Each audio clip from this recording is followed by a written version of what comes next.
Konnichiwa, it's Yumi here. Today we're going to do part 5 for the walkthrough of Tomb of the Lost Queen. The last time we were here, we had just put together the final piece of the cat amulet. We spoke to who I believe is Abdullah, and we met him for the first time, and we started exploring the site, and let's see. So, because we're playing Junior, we have a task list. We have to finish exploring the tunnels, find a way to snoop Lily and Abdullah's bunks. We have to find the burial chamber, and we have to find and replace the missing scarab, so we can solve that puzzle in the temple. I'm just gonna do this really quick because I believe it'll help Nancy translate the hieroglyphs.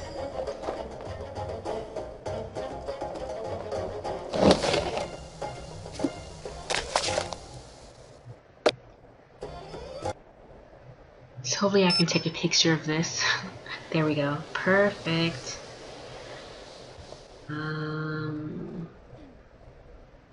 This might help us.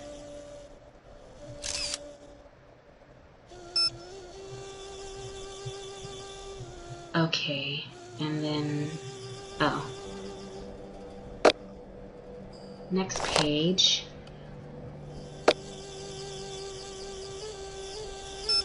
Brilliant.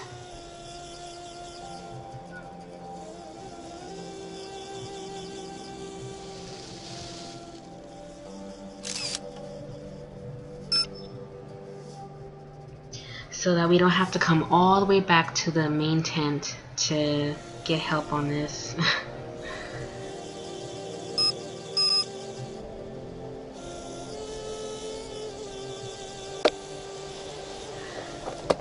Okay, so on our last video, I was just about to call Professor Beatrice Hotchkiss, the lady who wrote the book in Nancy's bunk called The Lost Queens of Egypt, because I think she knows a lot about Egypt, obviously. So I'm gonna go ahead and call her and see what she says.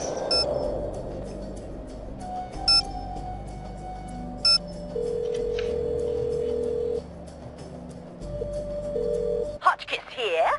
It's Nancy Drew. Oh, Francine, dear, I'm so glad you called. I've been having the most infuriating problem with my internet. This is Nancy Drew. Oh, you young people are so refreshing, always in search of new identities. Oh my gosh. The problem is that I downloaded this program called Weather Monkey. At my age, it's important that I keep abreast of all meteorological developments.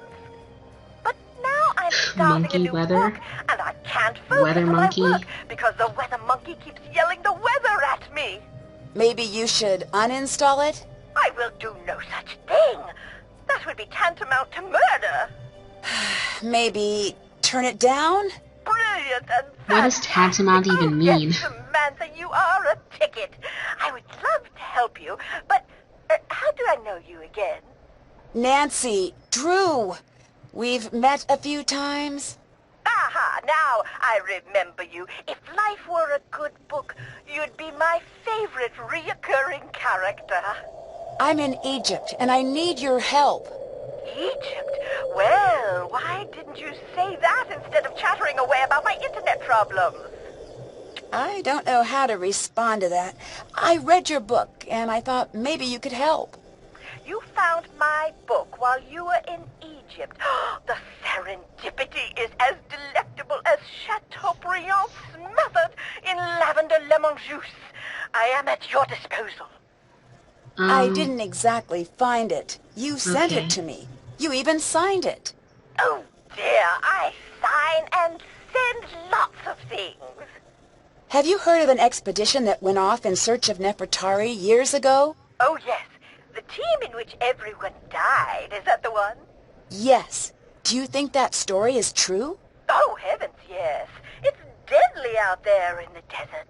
Think about it. You're going out there in search of dead bodies. There must be a reason they're in favor of the area. But this expedition wasn't searching for QV-66, right? Indeed not. That had already been discovered. They were searching for Nefertari's mummy. What do you think happened to them? Oh, it's best you not concern yourself about that now, given your current location. What do you know about Nefertari? Ah, a love story. Oh, break out the tissue papyrus, because when I'm done, there won't be a dry Horus in the house. What? Look it up, dear. Ramses II and Nefertari shared a love so vast, the world could scarcely contain it.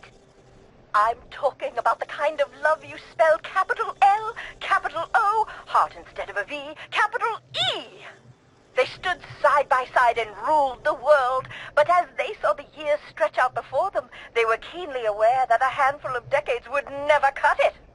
They needed to be together always. That's sweet. And relevant. The ancient Egyptians believed that life was little more than a dress rehearsal for eternity.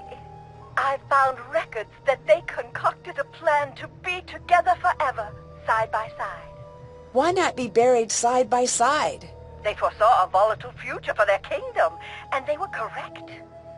They knew they would have to enact safeguards.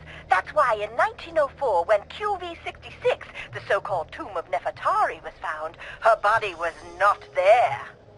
What are the chances we found Nefertari's tomb? If I were a gambling Hotchkiss, I'd say 60-40. I still don't get all this business with QV66. Why build a fake tomb? For the same reason I never carry my passport in my purse when I travel. Some things are too valuable to leave in a tempting place. You mentioned an expedition that found QV66, Nefertari's tomb. It was one of the most significant finds in archaeology. They call it the Sistine Chapel of Egypt. It's where my fascination with the royalty of Egypt was born. The color alone took my breath away. We think of ancient Egypt as being a subdued sand color, but it was a riotous display with all the visual delights of a midsummer gelato shop cooler case. And you don't think Nefertari was entombed there? They only found kneecaps, which supposedly means that her tomb was robbed. You disagree? I do. What good is the mummy without the context? It's the placement in the tomb that makes the mummy valuable. Why is Nefertari so important? There are two queens I find most fascinating in ancient Egypt, and for exactly the same reason. They were hidden. Hatshepsut is the first. I think I've heard of her. She was the pharaoh that was almost removed from the historical record, right? Exactly. 20-some years of peace and stability, and after she dies, Thutmose III's ancient cronies try to erase her from the record. Why? Jealousy, revenge, fear that his reign would never equal hers. You name it, but you can't keep a good woman down. Despite the efforts of Thutmose III's supporters, her legacy endured. And Nefertari? In my opinion, she's the opposite. She was obsessively preserved in the historical record, but it was her tomb that was hidden.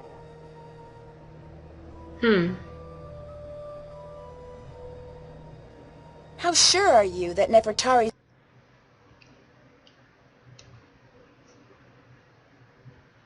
was Sorry hidden? about There was something Sorry about that, strange guys. about QV66. I think that might be why it is off limits to this day. It is? To you and me, at the stupid very Windows 8. least. There is a rumor that the tomb has a clue to the true location of Nefertari's mummy. Really? Who knows? I'll tell you this. I didn't have time to read all of the hieroglyphs, but I noticed that the syntax was a little, shall we say, wonky.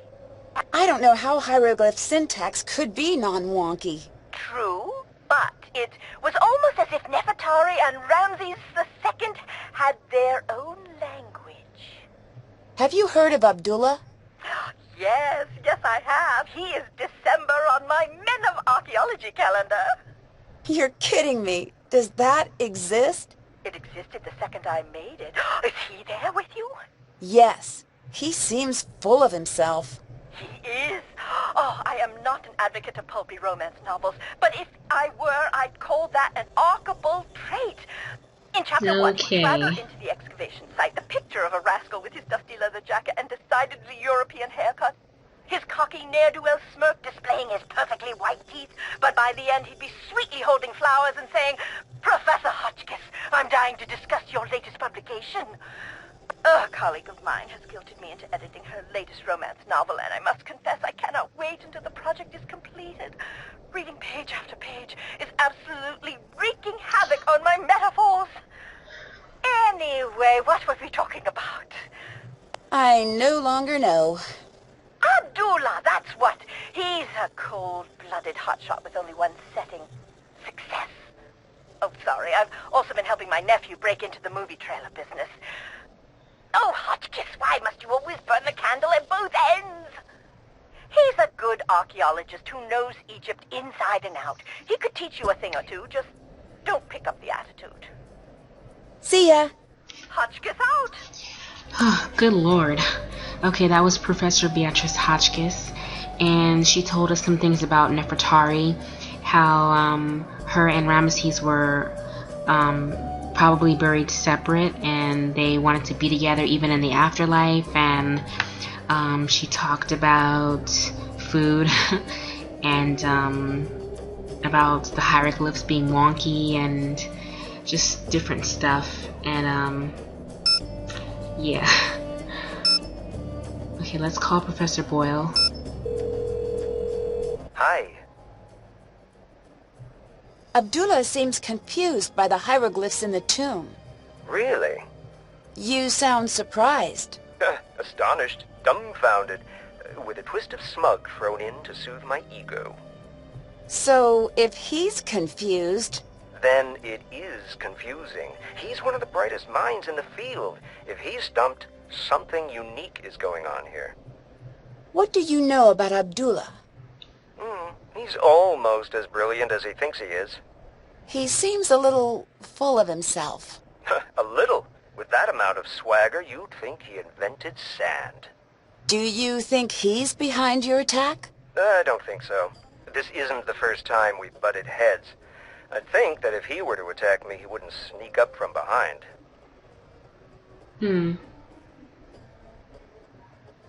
Lily seemed upset about me doing any work here. Show me a PhD student who isn't upset about something, and I'll build you your very own pyramid. Why would she want to keep me away from your work? I have no clue. If she wants to play at being in charge, let her. It'll save you a lot of headaches. What do you know about Lily? Not much. She's with Abdullah's team. It's just strange that she's out there. Why? I never say a critical word about a student, but the archaeology community is small, people talk. I guess all I'm going to say is it's surprising Abdullah put her on his team. You can't just leave it at that. The curiosity center of my brain is going to go into full meltdown. I can't, Nancy. It wouldn't be appropriate for me to talk about it. How's the recovery coming? Good. I am at the point where watching television is tedious again, so that's a good sign. TV is very frustrating for the solution-oriented personality. I don't think I've heard that before. It's true. I find myself yelling, "Test your hypothesis before acting on it," at all of the sitcoms. Truthfully, I'm still feeling a little woozy. As soon as I can stand without feeling dizzy, I am on my way back to the site. Even if I have to sneak out of here. See ya. Catch you later. Okay, so that was Professor John Boyle, and Nancy was asking him about Abdullah and Lily and how his recovery is going. Apparently there's something going on with Lily, but he doesn't want to talk about it. And Abdullah, to him and to pretty much everyone, is that Abdullah is cocky and arrogant. So let's call Bess. She's probably like my favorite character besides Nancy. And Yumi, of course. Hi, Bess. Nancy, how goes the old mummy hunt? Good, I think. Maybe bad. Something happened, didn't it? There was a sandstorm, and the professor from Kingston had to be taken to the hospital. Nancy, be careful out there. It sounds dangerous. I will. George is all wrapped up in that new job of hers. So you can call me anytime you need help. Full disclosure, while I do play an Egyptologist on television, I have no idea what I'm talking about. Lily seems very uptight. Do you think she's hiding something? No doubt about it. I just don't know if it's relevant. Strange behavior is rarely irrelevant, especially in a group that isolated. Good point. Bye-bye. Bye. Okay, so Nancy's done making her phone calls, and it's back to uncovering the mystery of the Egyptian temple and all this. So we still have a couple of things to do. We have to find the burial chamber, so most of our tasks are in the actual site. So let's go up here. No, let's go to where we saw the hieroglyphs first and see if we can translate that, since we took a picture of the letters and all that. Okay, so this is obviously filled in, and I think this means H. This probably means E, but I'm gonna just check my phone to make sure.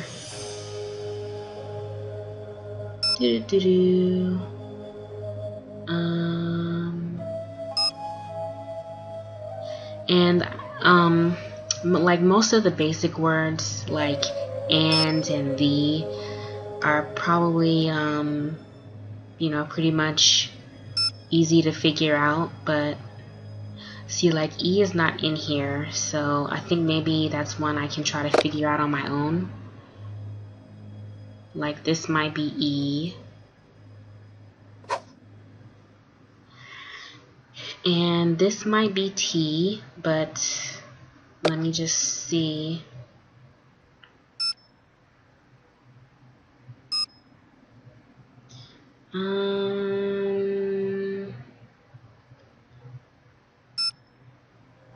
Alright, no T. So let's just assume that this is T. Okay, now I know that this is I. No, that's not I. This is I.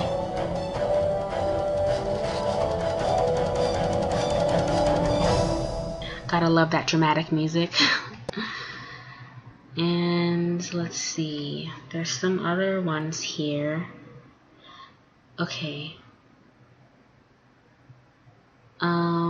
Yada yada in the name of, I'm guessing this is O. That seems about right.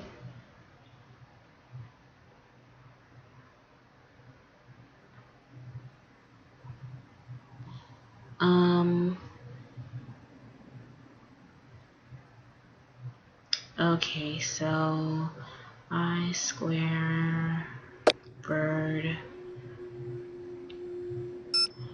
I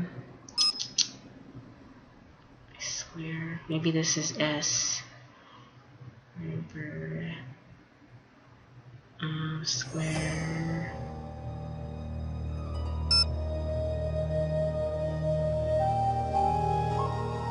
A.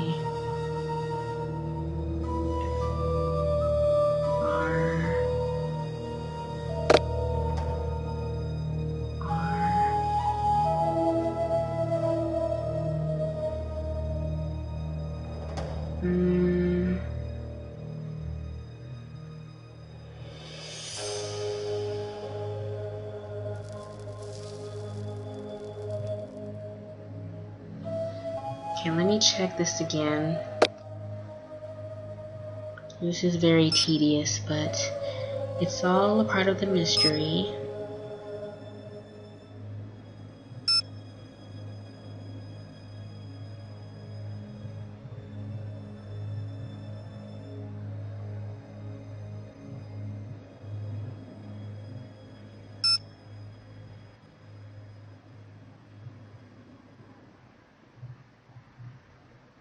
Okay.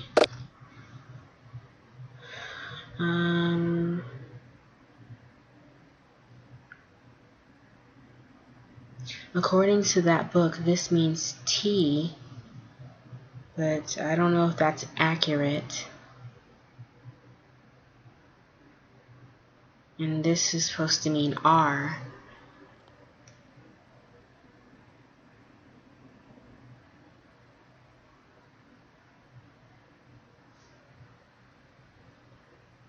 I think maybe this is W. We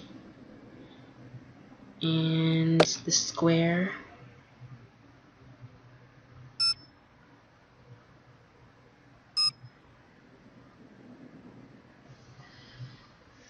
See this, it just doesn't, hieroglyphs are really not making sense. See, maybe this means R. We are the,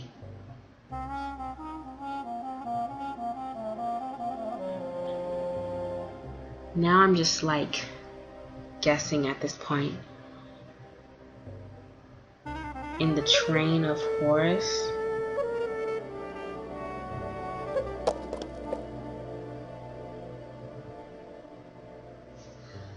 We are the four of,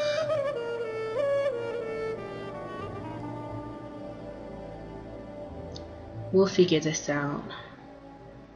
That we,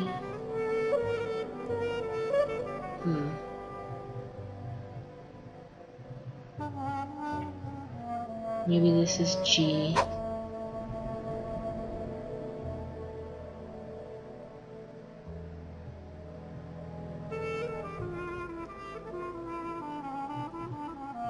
Hither.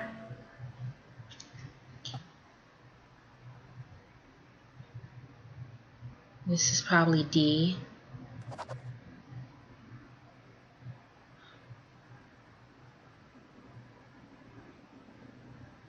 Of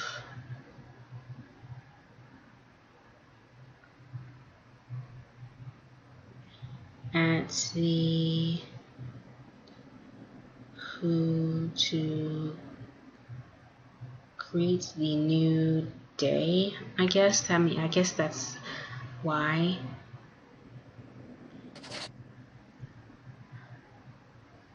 Ye hither. Maybe that's come. Come ye hither.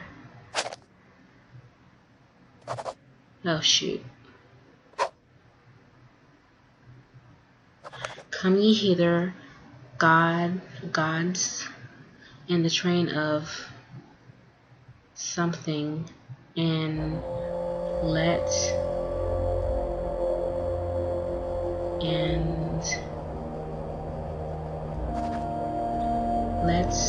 and that's Nile, the something ascend. We are the four force. I am the air that something, the Nile. I am the hunter who, okay, so this is probably S.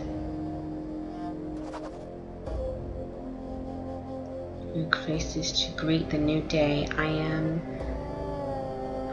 Imseti, protector of the, this is probably you. I am the cry that soars towards the setting. This is sun. This is you. Looks like I need to find out who the four sons of Horus were. Okay. It says, come ye hither, gods, in the train of Horus, and let the steps ascend. We are the four of Horus. I am the air that sweeps up the Nile. I am the hunter who faces to greet the new day. I am Imseti, protector of the south. I am the cry that soars towards the setting sun. Together, we the gods in the train of Horus guard the corners. So, come ye hither, gods, in the train of Horus, and let the steps ascend. We are the four of Horus. Number 1, the air that sweeps up the Nile. 2, the hunter who faces to greet the new day. 3, the Imseti protector of the south, and the cry that soars towards the setting sun. So, the air that sweeps up the Nile, the hunter who faces to greet the new day, the Imseti protector of the south, and the cry that soars towards the setting sun. Together we the gods in the train of Horus guard the corners, whatever the corners are, maybe a temple or something. Okay, so we have officially deciphered the first real hieroglyphs message. I'm going to end this as part 5 for Nancy Drew, Tomb of the Lost Queen. I will see you guys here very soon for part 6. Domo arigato gozaimashita.